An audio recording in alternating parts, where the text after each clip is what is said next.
Wrestlenomicon!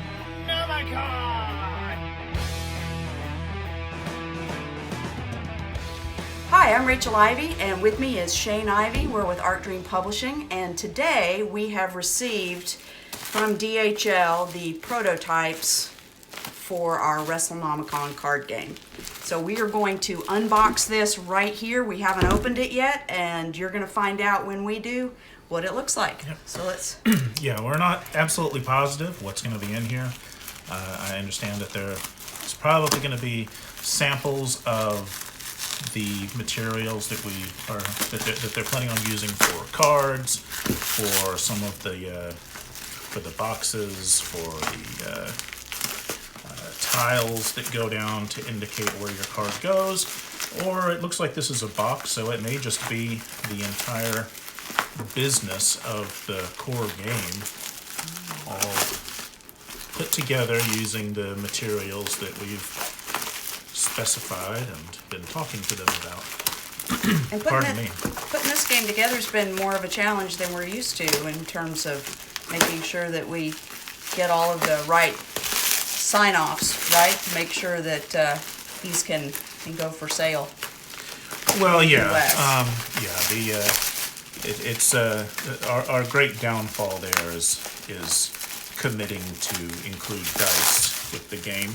If we had thought years and years ago to tell Rob Hainso, who did the main mechanical design of the game, to not include dice with it, Right. could have saved us a lot of trouble. But we didn't, so we're asking them to do some really cool, nifty little dice, but that also means more intensive regulations that we need to suit to make sure that it's safe for not just our players, but for any little kids that they might happen to have around, Because whom we don't want to choke to death or don't poison. want small children to choke to death on the dice. So what we've got here is going to be the Those are bonus cards. Yeah, we've got the core game box right here, and inside that, in theory, is going to be lots of cards and placement cards and so forth. Right. So we have. Well, Yeah, I this like is the that. whole. This is the whole system. I like the little design on the outside. Yeah, that's fun. That's cool. Yeah, that came out well. So Simeon Cogswell, a good friend of mine, did the graphic design for these. Of course, Kurt Komoda did the artwork, the funny paintings that we're using here. So this is the Rulebook, which is, what did that wind up being? 24 pages, including the covers, and a quarter of that or a third of that is thank yous to our wonderful Kickstarter people. Oh. So the rules themselves for Wrestlenomicon are actually pretty simple and easy. So that looks good. We've got the placement cards. You lay all these out to indicate where your different types of cards go. And then these are the decks themselves. These are some new bonus cards I haven't seen. These designs on the top. Yeah. Necronomicon for dum-dums. So John Kovalek is an old friend of ours, and John is the one we initially spoke to about possibly working together on this project about 15 years ago, and then it went on indefinite hiatus. So once we had it coming together, Dennis found him at Gen Con a couple of years ago and asked if he'd be willing to do a couple of bonus cards for it. So he has the King in Yellow, which is a John K. card for the Hastur deck, and the Necronomicon for Dum Dums, which is a bonus card for the Cthulhu deck. Glyph notes. Yeah, Glyph's notes. Glyph's notes. And so we have, as you can see, the different decks. The core game of Wrestlenomicon comes with the Hastur deck and the Cthulhu deck. So the Hastur deck has these crazy yellow tinged card backs have to lift those up a little more. Lift them up a little Yeah, more. yeah, These there we crazy go. yellow tinged card backs. And then the Cthulhu deck, of course, has the crazy purple tinged card backs.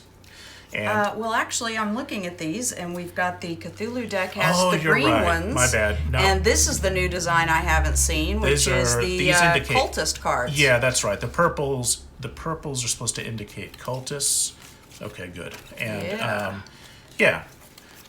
So that's what that is. Yeah, So, that's yeah, a good we've got catch. yeah. Green is Cthulhu, purple is cultist, and all of the cultist cards, you have Hastur themed cultists, the yellow cultist people, and you have Cthulhu themed cultists who are in the crazy red robes and green robes, but they all have the same card backs. So if you have some ability to steal, if I'm playing Hastur and I have an ability to steal a cultist card from the Cthulhu player, I can have them in my collection here in And my you can't hand. tell which right. one- and you which won't, one that could helps be. disguise what I actually have coming up in play.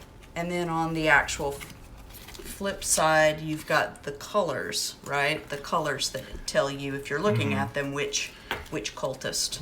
Yep. Which cultist it is. So we've got this other pack of looks like cultist cards.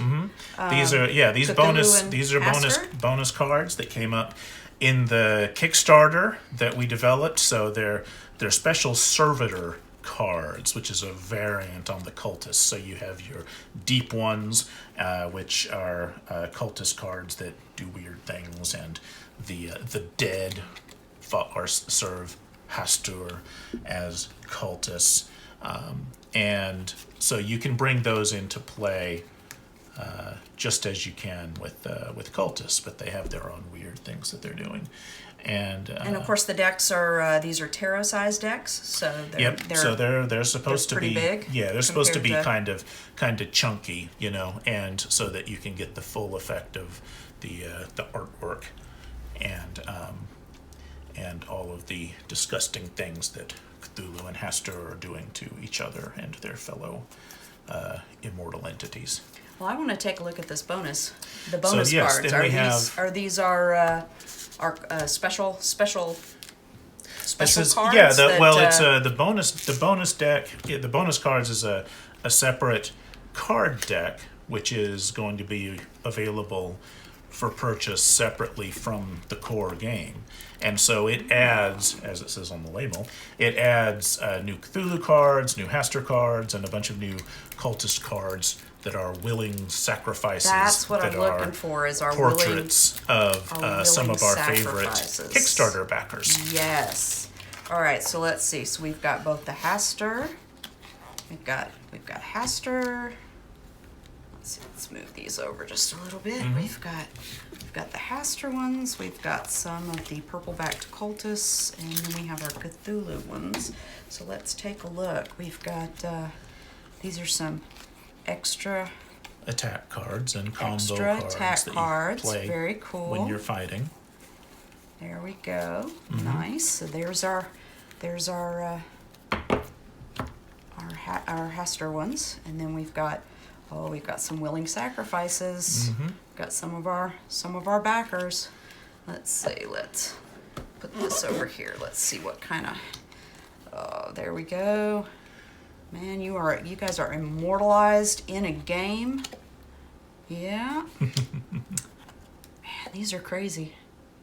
I think my favorite was we had a mom that she backed it and decided it was her kid that was going to get to be immortalized in there. Let's see. Oh, those are great. The attack cards. So some of a few of the attack cards Here's our Hastur ones. There we go. were seen in the original in the main boxed game. They just add to your Here we are. Speaking options. of which, this is our young man that's gets to be a cultist. Yeah, and then most of the attack cards are new to the bonus deck. Great. They're not found in the original set. All right. So we've got this, and then we've got these are. Yeah, this is the place. These are the placement cards. So you lay those down as the board that you're playing on. right? So if you're for each side, you've got if I'm playing Cthulhu, I've got my discard pile. If you're playing Hastur, you've got your own discard pile, and I've got a cult pile to keep track of. If you're Hastur, you get your cult pile. I get my Cthulhu cult pile, and then you've got your separate labels to indicate where your deck of cards are. Where your deck of cards is, from which you're drawing your hand every turn, and then you've got a guts stack, and then the labels. Yeah, and then these are the actual track that you're playing. Yeah, the track is what you're actually playing your attacks on every turn. And so when you're playing a Wrestlenomicon attack, you put the attack down on whichever. So this one is labeled for 4, so I would play that on space 4, and then later when you're playing another attack card, you move. Let's pick a Hastur one. Yeah, well, this is if I'm playing yes. Cthulhu, then I would move. Each card has a momentum that's in the big splat, and then so this has momentum 1, which means I'd move my previous card down 1 and put this one down on space 2, which is the one that has the square on it. And your goal, you do that repeatedly, moving your various attack cards closer and closer to ground 0. So when I hit one on ground 0, that's when it takes effect. And like a bowl full of ooze, it squishes your opponent and does all the bizarre damage that's listed there. Well, this is awesome. Yeah. This looks better. I mean, not better, but this looks awesome. It looks really like it's cool. come out brilliantly. The quality of the cards is good and solid, and I like I'm how very everything happy is with that.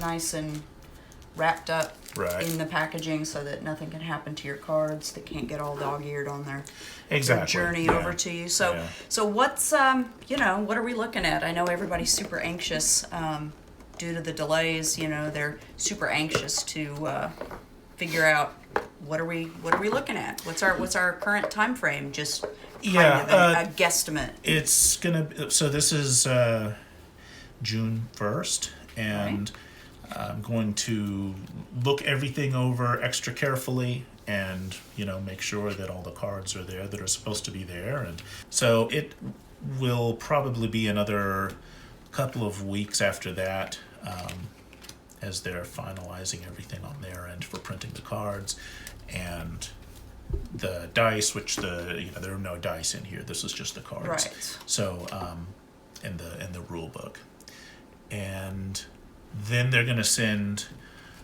once they have it manufactured to our specs, then they'll send advanced copies to us and advanced copies to the company that we've hired to inspect the materials and do materials testing as That's a third where we party. make sure we don't kill any small children with it, right? Yeah, or large children either. Or large children, or children that you've signed up to be a cultist. Yeah. So Right. so another month or two to handle all that.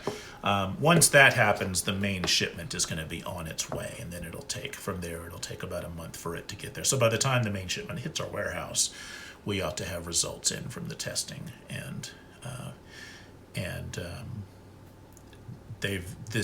the company that we hired long back, they've never had testing go wrong, so we have no reason to think that that's going to be any Good. problem.